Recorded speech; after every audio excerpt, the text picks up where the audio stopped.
যাই হোক, আজকে আমরা এগিয়ে চলছি আর একটু।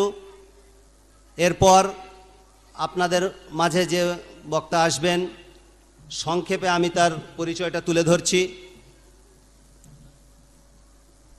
ইনি ইঞ্জিনিয়ার শোয়েব মোহাম্মদ, সময়ের ব্যতিক্রমধর্মী বক্তা। ইনি ইসলামের পাশাপাশি অন্যান্য ধর্মগ্রন্থগুলো নিয়মিত পড়াশোনা করেন।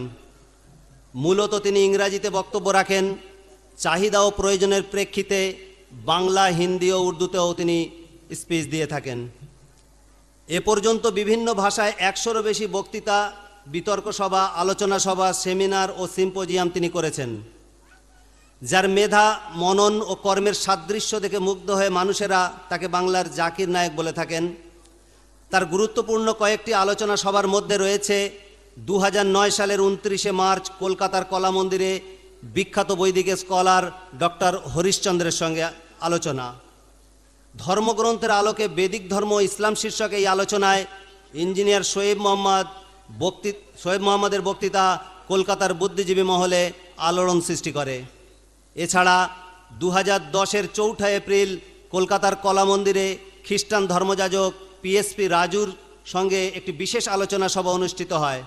সেখানে আলোচনার বিষয়বস্তু ছিল ধর্মগ্রন্থের আলোকে জেসাস অর্থাৎ ঈসা আলাইহিস সালাম ও হজরত মুহাম্মদ সাল্লাল্লাহু আলাইহি সাল্লামের শিক্ষা। এখানেও তরুণ প্রতিভাবান বক্তা ইঞ্জিনিয়ার শোয়েব মোহাম্মদের তীক্ষ্ণ মেধা ও শানিত যুক্তির উপস্থাপন বাংলার মানুষকে নাড়া দিয়েছে। উক্ত আলোচনা দুটি ইংরাজিতে অনুষ্ঠিত হয়েছিল।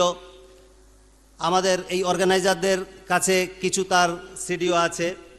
এছাড়া ইঞ্জিনিয়ার শোয়েব মোহাম্মদের প্রোগ্রাম টেলিভিশনের মাধ্যমে লাইভ সম্প্রচার হয়ে থাকে, টিভিতেও দেখানো হয়ে থাকে এবং ওনার সম্পর্কে কলকাতার বিভিন্ন সংবাদ মাধ্যমে প্রচারিত হয়ে থাকে, দৈনিক এবং সাপ্তাহিকে।